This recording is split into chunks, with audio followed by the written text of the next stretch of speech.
Hola a todos, ¿qué tal? En la clase del día de hoy es el tema de meningitis aguda. Los contenidos que vamos a ver va a ser introducción, epidemiología, etiología, fisiopatología, manifestaciones clínicas, diagnóstico, tratamiento y la quimioprofilaxis. Es una revisión realizada de la novena edición del Harrison de medicina interna, algunos que otro tópico del UpToDate y artículos que están citados al pie de cada página. Vamos a comenzar definiendo la meningitis. Esta es una infección supurativa aguda que como tal, posterior al primo contacto, va a desencadenar una reacción inflamatoria en el sistema nervioso central, es decir, incluyendo el encéfalo, con la consiguiente disminución en el estado de la conciencia y posteriormente un incremento progresivo de la presión intracraneal. El espacio que se compromete principalmente es el espacio subaracnoideo y el parénquima cerebral.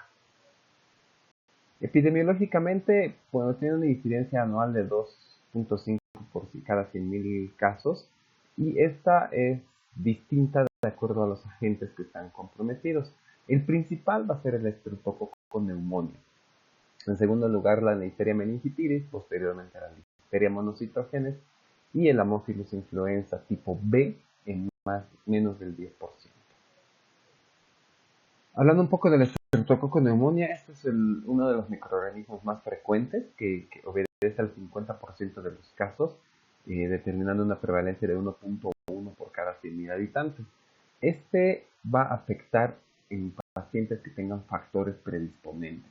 Los factores predisponentes los vamos a tocar mucho en la profilaxis, pero vamos a hablar al respecto ahora de alguno de ellos, como puede ser alguna deficiencia en el sistema inmune, deficiencia de anticuerpos específicos, deficiencias humorales que tengan que ver con inmunoglobulinas o la actividad del complemento. Además de lo que es la neumonía neumocócica confirmada, el alcoholismo, pacientes con esplenectomía, pacientes con hipogamaglobulinemia de cualquier causa, ya sea esa primaria o secundaria, y traumatismo de base de cráneo, traumatismo cerebro cráneo encefálico con fractura de base de cráneo. Okay. En cuanto a la Neisseria meningitidis, esta es menos en cuanto a su prevalencia, o presenta el 25% de los casos, a una prevalencia calculada de 0.6 por cada 100.000 habitantes. El curso es más fulminante y esta ocurre posterior a una colonización nasofaringe, casi igual que el estreptococo neumonía. Se caracteriza al margen de las manifestaciones neurológicas por la presencia de petequias. Estas petequias que pueden ser diseminadas dentro del organismo por la actividad ya sea del mismo patógeno como del tratamiento. Un factor muy importante y muy determinante en el curso de la enfermedad es la deficiencia del complemento. Principalmente los componentes tanto de la vía alterna, vía clásica y de los componentes finales del complemento. Si recuerdan, cuando vimos en la clase de lupus, la deficiencia de los componentes iniciales nos predisponía más a una enfermedad del tipo autoinmune. En el caso de los componentes finales o de los factores involucrados en la cascada de activación de la vía clásica o alterna, está la Neisseria meningitidis, infecciones por Neisseria meningitidis. ¿Por qué? Porque el complemento va a inactivar la cápsula de la Neisseria meningitidis, ¿no? Luego, bacilos entéricos gram negativos. En este es una complicación quirúrgica en pacientes con inmunosupresión secundaria. Representa el 8% de los casos, llegando a una prevalencia de 0.3 por cada 100.000 casos. Enfermedades crónicas que predisponen a un estado de inmunosupresión secundaria o a un proceso inflamatorio persistente, como es la hipertensión o la diabetes, además de los mencionados para el estreptococo neumonía. En cuanto a la Listeria monocytogenes, esta es una bacteria que no es muy frecuente su hallazgo tanto en los distintos medios de cultivo, y lo que nos da la pauta para establecer el diagnóstico va a ser el antecedente de la ingesta de alimentos contaminados. representa menos del 1% de los casos y tiene una mortalidad superior al 70-80% de los pacientes. Los principales grupos de riesgo involucrados son los neonatos y las embarazadas. En cuanto al estafilococo aureus, también es una complicación principal postquirúrgica y ocupa menos del 1% de los casos. Otra de las causas y de las que están más relacionadas es una derivación de una hidrocefalia, ya sea una derivación ventrículo-peritoneal o una ventrículo cutánea, que son las más importantes, además del uso de los reservorios tipo Ommaya, que son los que se utilizan para la quimioterapia intratecal. Por grupo etario, lo dividimos en 4 grupos. En el neonato, que es hasta las 2 semanas, infantes hasta los 3 meses, niños de 3 meses para adelante y adultos mayores de 21 años. Si se fijan, el listado va a variar, pero no así los agentes. En primer lugar, la E. coli en los neonatos. En segundo, el Streptococcus del grupo B, Listeria monocytogenes y Streptococcus del grupo A.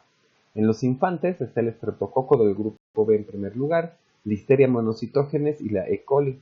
En los niños, el Haemophilus influenza, Neisseria meningitidis ocupan los primeros lugares y Streptococcus pneumoniae hasta el segundo lugar. Casos bien particulares de Staphylococcus aureus y Mycobacteria tuberculosis en personas desnutridas. Este espacio se queda en blanco, ¿por qué? Porque un cierto porcentaje de las causas de meningitis en este grupo de pacientes no se llega a encontrar un factor bacteriano o que puede deberse a factores virales. Más adelante vemos cuáles son los virus que están comprometidos. En adultos, la Neisseria meningitidis y el Streptococcus pneumoniae ahí están batallando en el primer lugar. Ahora, según situaciones especiales, en pacientes que tienen compromiso del estado inmunológico, tenemos que asumir que puede deberse a Streptococcus pneumoniae y Neisseria meningitidis por deficiencias del complemento o de la actividad humoral, además de Listeria monocytogenes y bacilos gram negativos.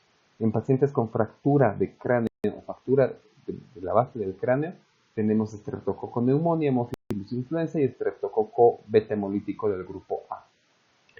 En los pacientes que han sufrido un traumatismo cráneoencefálico o en los posoperatorios inmediatos, tenemos los estafilococos, ya sea epidermidis o aureus, bacilos gram negativos, incluyendo la pseudomonas, como gérmenes intrahospitalarios. Y en los que tienen derivación del líquido cefalorraquídeo, igual el estafilococo aureus, estafilococo epidermidis, los gram negativos, que incluye las pseudomonas y el Propionibacterium acnes. Bueno, hablando un poco particularmente de cada uno de los casos, tenemos que el Haemophilus influenza es un cocobacilo gram negativo, como lo podemos ver en esta imagen de una fluorescencia con microscopía electrónica. El humano es el único huésped natural. Este no tiene reservorios. Hay 6 serotipos claramente identificados, del cual es el más importante. El tipo B es el que se relaciona con la mayor cantidad de casos de meningitis. Afecta más que todo a los menores de 6 años, con un pico entre los 6 y 18 meses, principalmente en los pacientes que no han recibido inmunización. La mortalidad varía del 5% en países industrializados al 30% en países en vías de desarrollo. En cuanto a la Neisseria meningitidis, es un diplococo gram negativo. La transmisión es de persona a persona por secreciones respiratorias contaminadas.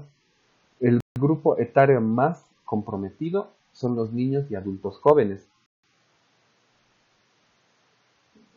Tiene una tasa de mortalidad del 3 al 13% pese a contar con un tratamiento adecuado. Algunas cepas son las más patógenas, no todas. Hasta el 15% de pacientes va a sufrir una secuela a largo plazo, que es como la hipoacusia, retraso mental, descerebración, que es muy frecuente, etc. Es más frecuente en comunidades cerradas.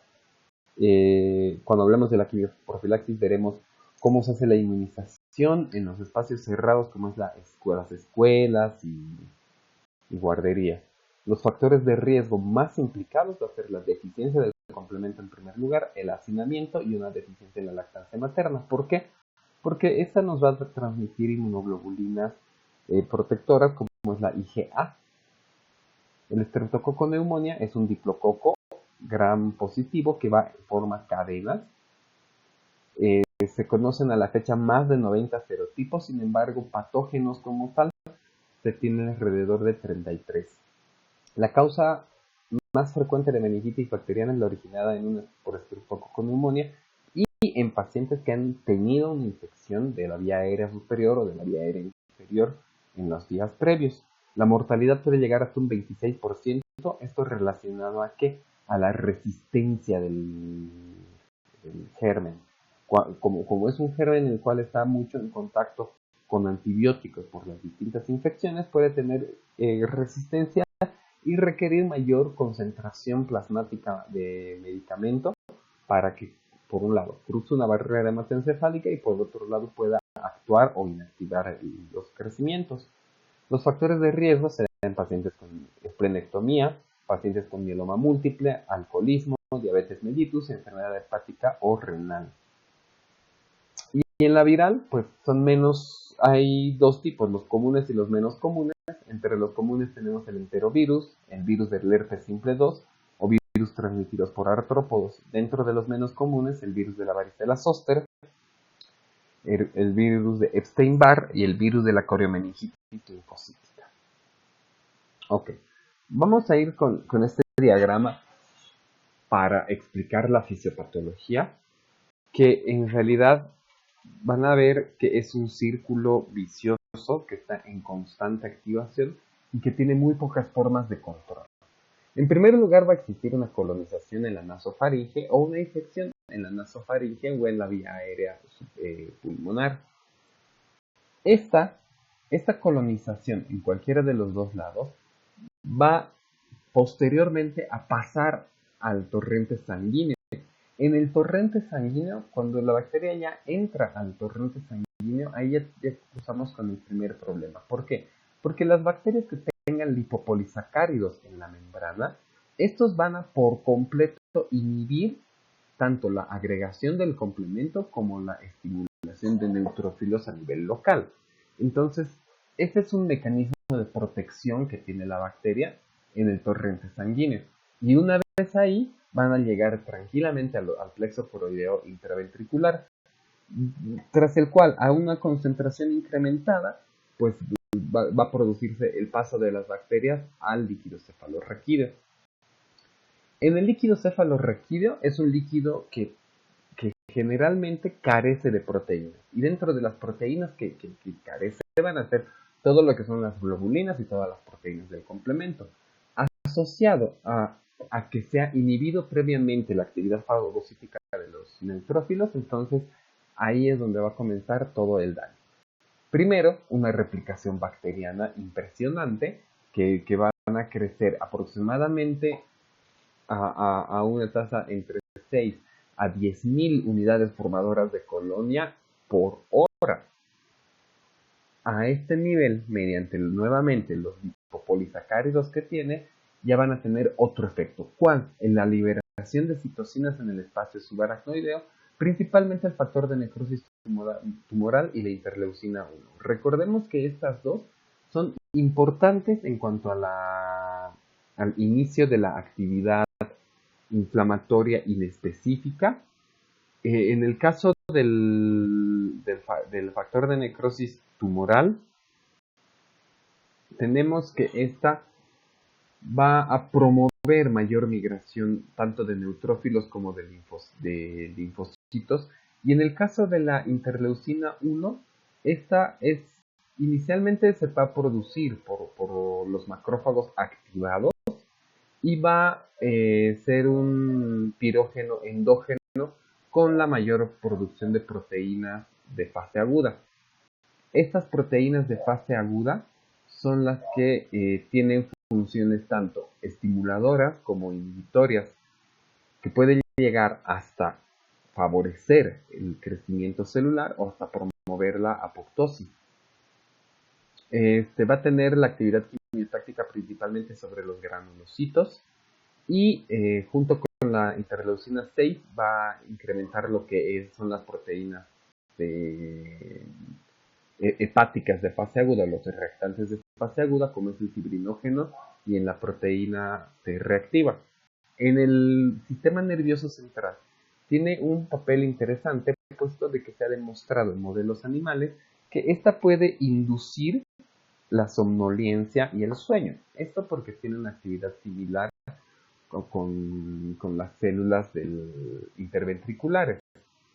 Ahora, esto es una de las causas que explica la somnolencia inicial del paciente o la alteración del estado de conciencia del paciente que inicia un cuadro de meningitis.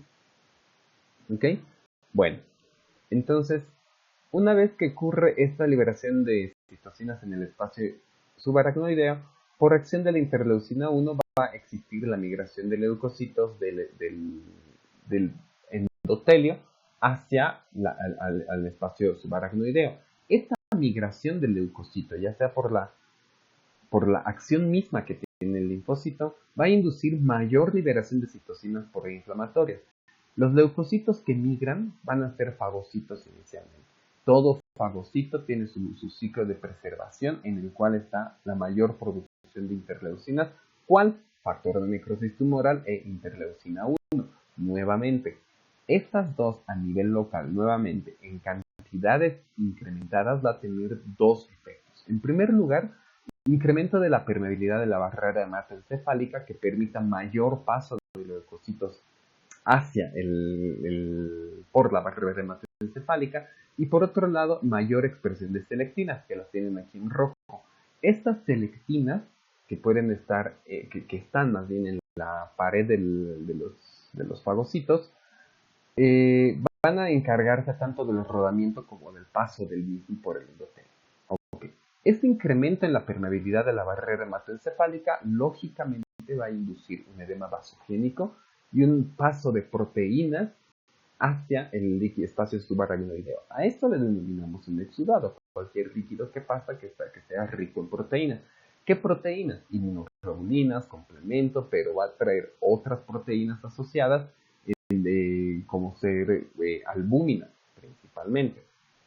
Ahora, estas selectinas van a permitir la adherencia del leucocito al endotelio vascular, y esa adherencia de los leucocitos al endotelio vascular nuevamente va a inducir a un incremento en la permeabilidad de la barrera hematoencefálica. Finalmente, el edema como tal y la adhesión de los leucocitos al endotelio vascular va a promover mayor migración de leucocitos al sitio de infección, en este caso al espacio subaracnoideo, y una preservación de la cascada mediante mayor liberación de interleucina 1 y factor de necrosis tumoral. El edema vasogénico y el exudado del subaracnoideo induce inicialmente una hidrocefalia obstructiva y el edema intersticial, las cuales entre las dos forman en su conjunto una vasculitis local. Tanto la vasculitis local como la degranulación de los leucocitos que han migrado van a inducir el daño tisular, que es el resultado final de la meningitis. Entonces es interesante ver que no hay una medida de freno en ningún lugar que permita romper la cadena de forma de condiciones fisiológicas. Es decir, en pacientes que se permita que una colonización de la nasofaringe no sea subsanada por una respuesta local o por el sistema innato, entonces ya se va a desarrollar todo el cuadro. Clínicamente, las manifestaciones van a tener un curso fulminante y rápido. Sin embargo, hay algunos casos de infecciones subagudas que empeoran progresivamente, como ser, por ejemplo, en la meningitis tuberculosa. Clásicamente, la triada clásica de la meningitis es la presencia de fiebre, cefalea y rigidez de nuca. Estas además pueden asociarse con otras manifestaciones donde está la disminución del estado de conciencia por la permeabilidad de la barrera hematoencefálica, por la acción de las citocinas o por el mismo cuadro tóxico, la presencia de convulsiones por el daño tisular y el aumento de la HIPIC que es la presión intracraneal por la hidrocefalia obstructiva. La disminución de la conciencia puede ir del letargo al coma. La presencia de convulsiones pueden ser focales, que nos habla de isquemia, o de generalizadas, que ya nos habla de causas asociadas, como puede ser infartos, puede ser ya la presencia de abscesos que están comprimiendo, etc.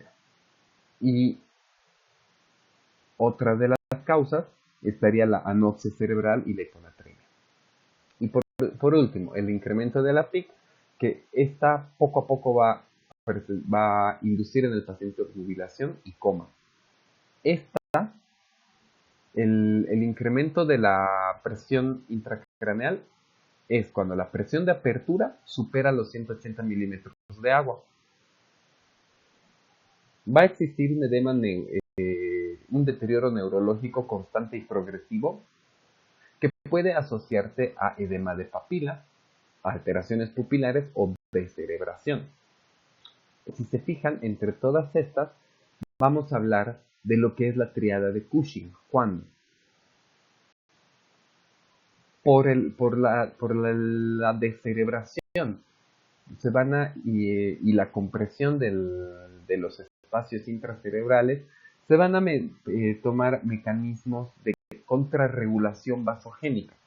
La isquemia que puede producir a nivel de las cerebrales es un estímulo esencial para el incremento de la presión arterial central. Lo hace, pero, por falta de que sea un fenómeno local, entonces induce a un fenómeno sistémico. Esta primera hipoxia que genera eso es el inicio como tal de las siguientes manifestaciones, como es el edema de papila. El edema de papila, ¿a qué va a obedecer? Va a obedecer a que son las fibras nerviosas terminales que nosotros podemos evidenciar que se encuentran dentro de la papila. Y finalmente la bradicardia ya va a ser por compresión de los centros que regulan la frecuencia cardíaca. Todo esto nos habla de la triada de Cushing. Pacientes que ya presenten triada de Cushing, el pronóstico es malo a corto plazo, tanto funcional como vital.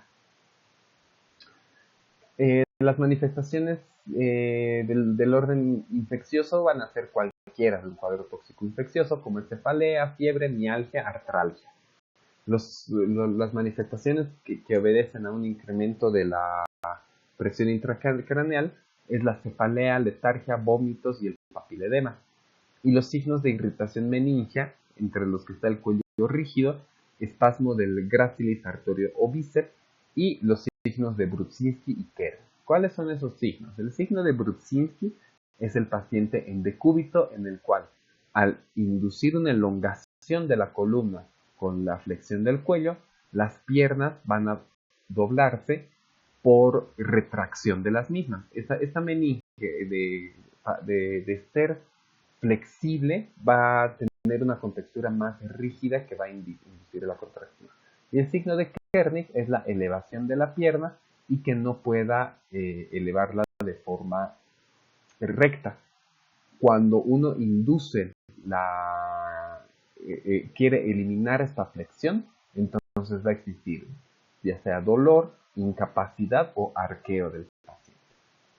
Otras manifestaciones, como es la hemorragia, la presencia de petequias, equimosis o púrpura, que puede estar asociado al cuadro infeccioso, la afección ocular, que es esencial a todo paciente hacer una evaluación del fondo de ojo, que no necesariamente tiene que ser con dilatación del mismo, porque las alteraciones son muy distinguibles sin necesidad de ampliar la pupila. La pupila ya puede estar directamente dilatada, puede existir el papiledema o puede existir anisocoria. Anisocoria es es un signo de mal pronóstico. La presencia de fotofobia, que es por el cuadro de irritación en la vía ocular, y el estado mental, pues como lo he mencionado, el estupor, delirio o coma. Estas son las petequias que se ven una meningitis por Neisseria meningitidis, en la cual esta puede ser directo por las toxinas que tiene la Neisseria, o por la actividad de la inmunidad innata, o por la actividad del tratamiento. como tal. Muy bien, entonces ya llegando al diagnóstico, el diagnóstico, como en todas las enfermedades, es la sospecha clínica. ¿Cuándo se da la sospecha clínica? En los pacientes que tengan los signos característicos de fiebre, cefalea y disminución del estado de conciencia. En este paciente que se tiene la sospecha clínica, siempre, bueno, de hecho, siempre en todo paciente con infección, es necesario realizar los hemocultivos. Posteriormente, la evaluación del líquido cefalorraquídeo, el estudio del citoquímico, que este no es contraindicación para iniciar un tratamiento antibiótico. Las variables del citoquímico van a cambiar recién hasta las 6 horas del tratamiento. Entonces, si a mí me llega el paciente, yo ya le puedo iniciar el tratamiento mientras estoy preparándolo para hacerle la punción lumbar. La evidencia más importante es el retraso del inicio del tratamiento entorpece la evolución de la enfermedad. Los estudios de imagen que nos permiten evaluar compromiso neurológico, presencia de edema, presencia de masas, etcétera, que nos ayuda mucho el diagnóstico diferencial y la reacción en cadena de polimerasa en tiempo real para el diagnóstico de ciertos virus. Ok, ¿es necesario realizar una tomografía antes de una punción lumbar? No, siempre y cuando el paciente no tenga datos que nos hablen de hipertensión intracraneal, como los que he mencionado en lo que es la triada de Cushing. Bueno, entonces el diagnóstico en primer lugar, la presencia de cefalea, fiebre y rigidez de nuca. La primera evaluación que vamos a tener en estos pacientes es, ¿tiene alteración del estado mental? Entonces puede que sí o no. En caso de que haya una alteración del estado mental, la posibilidad diagnóstico es la presencia de masa, encefalopatía, meningoencefalitis subaguda o meningoencefalitis como tal. Para lo cual, lo siguiente que se tiene que hacer es un hemocultivo más el inicio del antibiótico empírico. En caso de que no exista alteración del estado mental, entonces esto ya puede deberse a una meningitis. En caso de que sea meningitis, tenemos que evaluar. ¿El paciente tiene datos de hipertensión intracraneal o antecedente de traumatismo encefalocraneal, sinusitis o malignidad? ¿Sí o no? En caso de que no tenga, entonces a este paciente directamente ya se le va a hacer el hemocultivo y la punción lumbar para el citoquímico. En caso de que el paciente tenga estos datos de hipertensión intracraneal, entonces no nos vamos a demorar y vamos a iniciar el tratamiento antibiótico empírico, que ya lo vamos a mencionar más adelante. Una vez que realizamos el hemocultivo y el antibiótico empírico, vamos a solicitar recién los estudios de imagen. Los estudios de imagen que nos van a permitir evaluar dos cosas. En primer lugar, que haya la presencia de una masa, que en caso de que exista una masa que se refuerce, que tenga paredes bien definidas, estaremos hablando de un absceso cerebral o un tumor. En caso de que no exista la masa, entonces las posibilidades diagnósticas nuevamente son dos, que las tenemos que evaluar de acuerdo a que si hay anormalidades en la sustancia blanca, entonces estamos hablando de una ADEM, que es la meningoencefalitis subaguda. En caso de que no exista masa y las anormalidades sean en la sustancia gris, estamos hablando solo de encefalitis. Cualquiera de las dos sean la causa, lo siguiente que tenemos que hacer es el hemocultivo y la punción lumbar para el citoquímico. Ojo, entonces, cuando no iniciamos tratamiento antibiótico empírico, solo cuando hay datos para una meningitis que no tenga datos de hipertensión intracraneal, donde recién podemos ir a la punción lumbar. Una que realizamos la punción lumbar, entonces vamos a ir ya a identificar, en primer lugar, el tipo de celularidad que va a tener, la cantidad de proteínas que van a tener, la presencia de glucosa y la tinción grande. En caso de que la pleocitosis, o sea, la presencia de células sea del tipo mononuclear, con proteínas normales o elevadas, con glucosa normal o disminuida y una tinción gram negativa, entonces vamos a evaluar el conjunto etiológico 1. Cuando es lo contrario, donde la actividad es de polimorfos nucleares, con incremento de proteínas, con disminución de la glucosa y una tinción gram positiva, entonces ya hablamos de un cuadro bacteriano, al cual ya veremos si ya se le ha iniciado el tratamiento o le iniciaremos el tratamiento. La evaluación del conjunto etiológico número 1 incluye PCR en líquidos cefalorraquídeos, la proteína C reactiva para enterovirus, virus de herpes simple, virus de varicela zoster, virus de meningoencefalitis, virus de HIV, anticuerpo fluorescente directo en lesiones cutáneas, cultivo viral en osofaringe, identificación de IgM específica contra virus WNB, que es el de VIN, y serología para enterovirus y arbovirus. Además de evaluación contra hongos, donde buscaremos antígenos y anticuerpos contra el criptococo en líquido cefalorraquídeo. Estos son las pruebas de aglutinación. En el caso de que puedan ser bacterias, solicitaremos un BDRL, que es las pruebas no terponémicas, para sospecha de micobacterias de una baciloscopía, alcohol ácido resistente en líquido cefalorraquídeo, y proteína C reactiva para tuberculosis, y el cultivo para TB, además de una radiografía de tórax y el PPD. Pero hagamos de cuenta que hasta aquí no llegamos a un diagnóstico. Entonces, ¿qué es lo que tenemos que hacer? Evaluación de un conjunto etiológico tipo 2.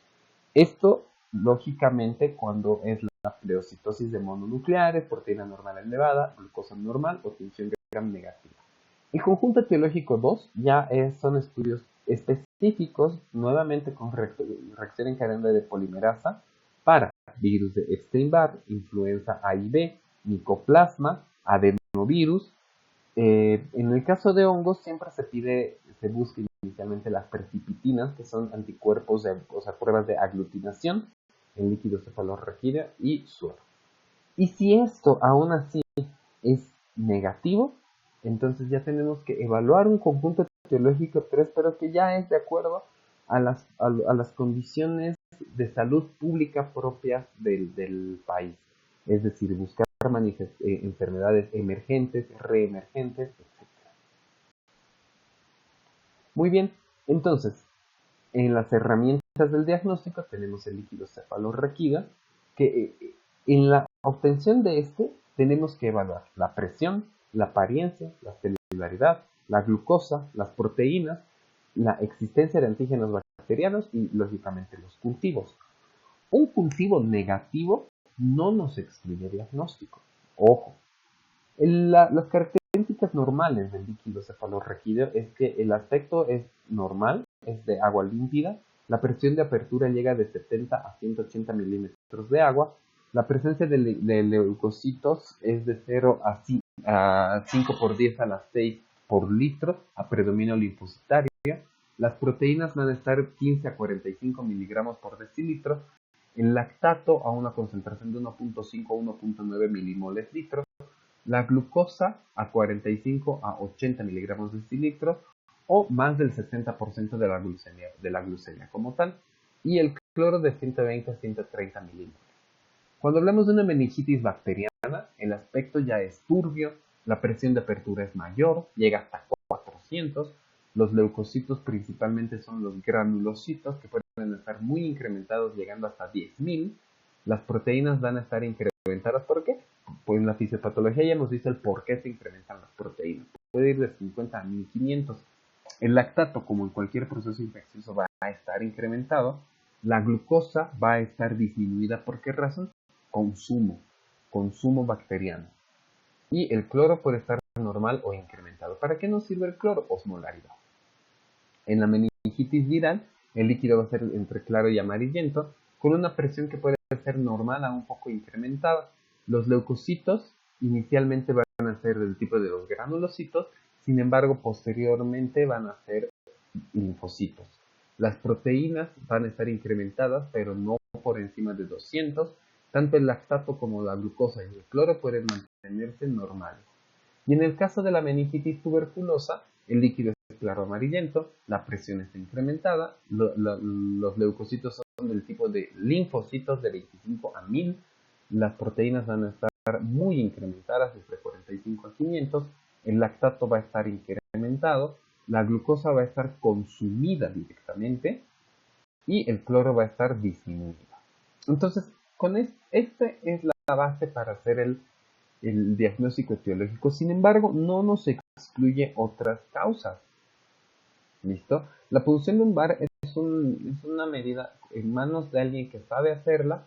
Es un método diagnóstico como una biometría, como una gasometría. O sea, no es tenerle miedo. Hay que repetir, hay que hacer seriadas. Y otra cosa es lo que es una punción lumbar decapitada, una punción lumbar traumática, en las cuales ya vamos en pacientes que tengan antibiótico más de 6 horas, lógicamente la celularidad ya va a estar disminuida, los valores citoquímicos van a cambiar, ¿no? Entonces, mucho cuidado con la interpretación de las punciones lumbares una vez que ya se ha iniciado el tratamiento.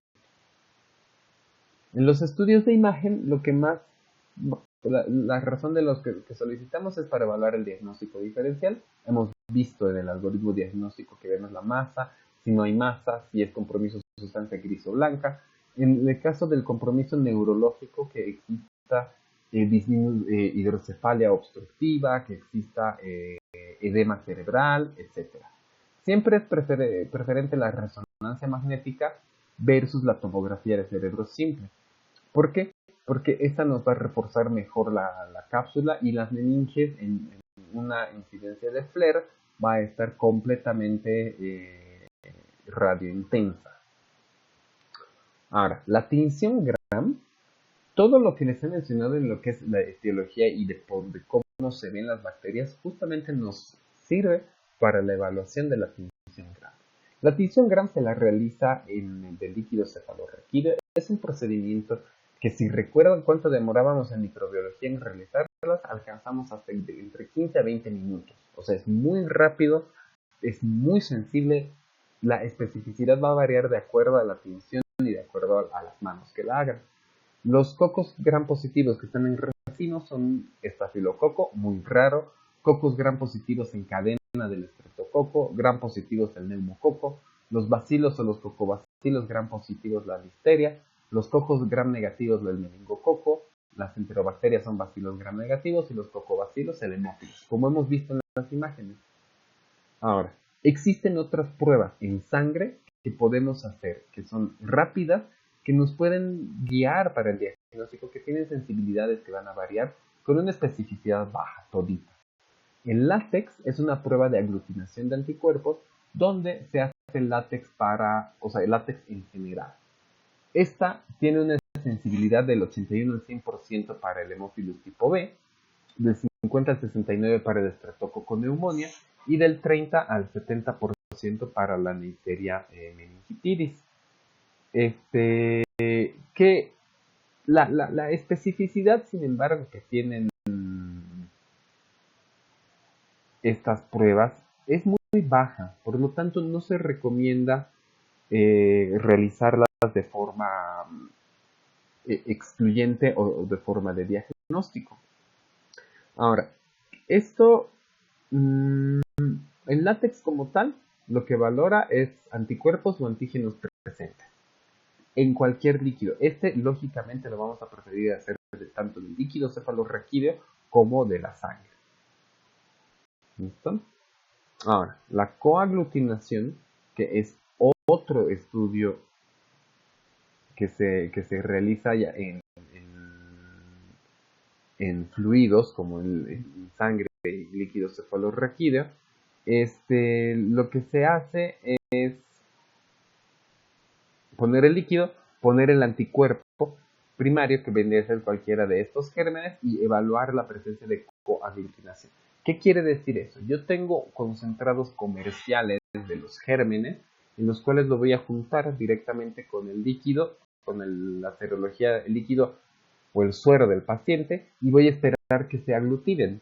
La sensibilidad va a variar mucho, pero fíjense, del 71 al 83% para la influenza B, pero del 0 al 90% para el estreptococo, o del 17 al 100% para la Neisseria. Entonces no es una prueba que nos hable de diagnóstico. Quizás tenga un factor predictor negativo importante. La contrainmunofluoresis, contrainmunoelectroforesis, esa ya tiene un poco más de especificidad, pero no de sensibilidad. Lo que se hace es simplemente estudio de electroforesis simple para ver proteínas contenidas en las bacterias y introducción de un anticuerpo primario, que en este caso sería el suero del paciente, para ver la aglutinación, como una aglutinación, pero ya no es aglutinación, sino ya es unión. Es contrainmuno porque lo hacemos mediante inmunofluorescencia indirecta y electroforesis porque realizamos la electroforesis de carga, ¿no?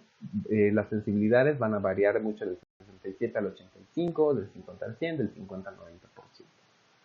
Muy bien, ¿y el tratamiento? En el tratamiento vamos a hablar del empírico. El tratamiento empírico lo vamos a catalogar. Habíamos visto que los factores etiológicos varían de acuerdo a edad, entonces también el tratamiento empírico va a variar de acuerdo a la edad. Casi en todos se va a preferir el inicio con un betalactámico por el estreptococo neumonía, más una cefalosporina, ampicefota, en el lactante ampicefota o ceftriaxona, cefalosporina siempre de tercera generación. En los niños inmunocomprometentes mayores de 3 meses y menores de 5 años, la cefalosporina de tercera más el glucopéptido, que es la vancomicina. En adultos mayores de 55 años que tengan alcoholismo u otras entidades, está ampicilina, cefotaxima y vancomicina. Y en los que tengan meningitis nosocomial postraumática, postcirugía neurológica o neutropénicos, el mismo esquema, solo que cambiamos la cefalosporina de tercera generación a una que nos dé cobertura con pseudomonas, que es la ceftazidima. Las dosis van a variar en niños y en adultos. Es muy importante que vean que la mayoría de las dosis es el doble de la dosis estándar o de la dosis regular para otras enfermedades. ¿Por qué razón? Porque tenemos que dar un medicamento que pueda cruzar la barrera hematoencefálica. Si bien esto está permeable, la mayoría de los medicamentos va a tener acción mediante la unión a proteínas. Y las proteínas, el mecanismo apteno, ya hace una sustancia de alto peso molecular que difícilmente puede atravesar esta permeabilidad, entre comillas, que es el incremento de la barrera hematoencefálica. Tener mucho cuidado en el caso de medicamentos como los aminoglucósidos, que pueden, por los efectos adversos, de la vancomicina, que puede hacer confundir con reacciones adversas, bueno, de las cefalosporinas, todas las de alergia, ¿no? De acuerdo al germen, vamos a tener, para la Neisseria meningitidis, el de preferencia es la penicilina G o ampicilina. Streptococo neumonía, se prefiere la penicilina G. En caso de que sea resistente, uso de ceftriaxona o cefotaxime. Y en el caso de que tenga, en un paciente que esté chocado, asociar vancomicina. En los bacilos gram negativos, a excepción de las pseudomonas, se prefieren las cefalosporinas de tercera generación. Ojo, el tratamiento siempre tiene que ser asociado para prevenir resistencias bacterianas. En el caso de las pseudomonas aeruginosa, la ceftazidima o meropenem, para estafilococo la vancomicina, para la listeria monocitógenes ampicilina magenta, a Haemophilus influenza las cefalosporinas de tercera, Streptococo galactae, penicilina G o ampicilina y el bacterioides el metronidazol. ¿Con qué lo vamos a asociar? Siempre causal. Si yo siempre tengo que incluir tratamiento que me dé cobertura para Streptococo neumonía o para un bacilo gram negativo. Siempre. O sea, si tengo mi cultivo que me identifique un Streptococo neumonía, tengo que agregar algo para bacilos gram negativos o viceversa. Si tengo unas pseudomonas, tengo que agregar cobertura para positivos. ¿Por qué razón? Porque las infecciones casi siempre son multifactoriales. Entonces, no es, en el caso de la meningitis, no es bueno jugárselas por la monoterapia. Estos son los esquemas con la duración que tiene cada uno de ellos. El estreptococo en paciente con choque estaría el uso de la vancomicina cada 6 más la ceftriaxona o cefotaxime durante 14 días. En cuanto a la Neisseria meningitidis, hasta 7 días.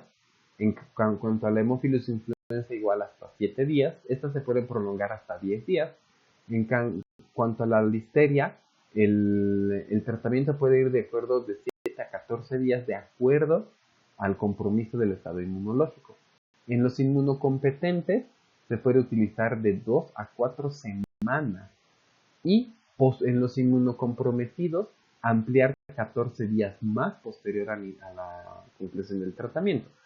Porque les decía, la listeria es la que tiene peor pronóstico. El Streptococcus galactiae llega de 2 a 3 semanas, esto por la naturaleza que tiene estas cepas del Streptococcus de inducir la resistencia. Y en cuanto a las enterobacterias, hasta 3 semanas de tratamiento asociado. Y finalmente vamos con la profilaxis. La profilaxis tiene como objetivo el romper la cadena de transmisión de cepas potencialmente patógenas en población susceptible. Número 2, el frenar la adquisición de la bacteria en sujetos que tienen contacto directo con un caso, como es el personal de salud o el personal de cuidado. Y por último, iniciar en las primeras 24 horas una vez identificado el caso. En cuanto a la Neisseria meningitidis, ¿en quiénes se tiene que iniciar? En familiares o personas domiciliadas, en personas que hayan estado en contacto en la misma habitación en los últimos 10 días previos a la hospitalización, en las guarderías, escuelas y aula, en todos los pacientes que estén ahí. Ahora, como hablamos de brotes por Neisseria, se tiene que evaluar si es un caso en un aula, pues se da profilaxis a toda el aula. Si son 2 casos en 2 aulas distintas, ya se tiene que inmunizar a la escuela completa. Y bueno, al personal médico que haya estado en contacto con el paciente, tiene que recibir la profilaxis. ¿Cómo se da la profilaxis? Rifampicina, 400 miligramos cada 12 horas por 2 días en adultos, y en niños 20 miligramos kilodosis cada 12 horas por 2 días. La ceftriaxona, 125 miligramos en menores de 12 años dosis única y 250 miligramos en mayores de 12 años en dosis única. Ciprofloxacina, 500 miligramos de oral dosis única, solo en población de adultos, no se da en población infantil. En el Haemophilus influenza tipo B, tenemos a quienes darle inmunoprofilaxis. Contactos intrafamiliares, incluyendo personas que hayan estado en contacto más de 4 horas en los primeros 5 a 7 días de la enfermedad. En contactos susceptibles, que son menores de 48 meses con esquema de vacunación incompleta, menores de 12 meses que no tengan algún refuerzo o un niño inmunocomprometido independientemente a su esquema de vacunación. Guarderías, personal y asistentes que hayan estado en los cuales el paciente haya estado más de 25 horas en una semana. El esquema incluye rifampicina y ceftriaxona casi en las mismas dosis, sin embargo por el doble de días. ¿Ok? Muy bien. Y finalmente, el Streptococcus neumonía no está indicada la profilaxis en contactos. En los pacientes, esto es un punto bien importante. En los pacientes que tengan riesgo, los factores de riesgo que había mencionado al principio, alcoholismo, esplenectomizados, deficiencias humorales, etc., lo que está indicado es la vacunación del Streptococcus neumonía una vez al año, pero eso es independientemente al contacto o no con la Neisseria meningitidis. Y finalmente, la terapia adyuvante. ¿Eso qué quiere decir? En el paciente con meningitis tenemos que tener una monitorización continua, tanto del estado hemodinámico como del estado neurológico. Se tiene que evaluar la reanimación con líquidos, lo que muchos dicen la terapia con altos líquidos para permitir la vascularidad. Sin embargo, esta está contraindicada también debido a la potencial inducción de hipertensión arterial. En los pacientes con inestabilidad hemodinámica es el manejo como cualquier guía del surviving sepsis o como cualquier guía de choque séptico, donde antes se prefería la reanimación con líquidos, ahora se prefiere el inicio de vasoactivos en primera instancia, siempre y cuando tengamos un intracelular indemne, ¿no? En la hipertensión intracraneal existen distintas formas de manejo de la hipertensión intracraneal, que puede ser desde la administración de furosemide, mannitol, sustancias hipertónicas, etc. Pero esta se tiene que realizar siempre con monitoreo continuo de la presión intracerebral y en una unidad de cuidados intensivos con paciente ventilado, es decir, con ventilación mecánica. ¿Por qué? Porque se tiene que reducir a la mínima la PCO2, que es un vasodilatador específico cerebral, y se tiene que reducir a la mínima expresión esta. En caso de que tenga convulsiones, pues el uso de anticonvulsivantes de cualquier tipo, cuidando siempre el estado neurológico y no causar una depresión respiratoria. Eso es todo en cuanto al tema de hoy. Cualquier duda, cualquier pregunta, no duden en escribir al correo. Es el de moxila8, moxila8, @hotmail.com, que está también en el video de la clase de lupus. Muchas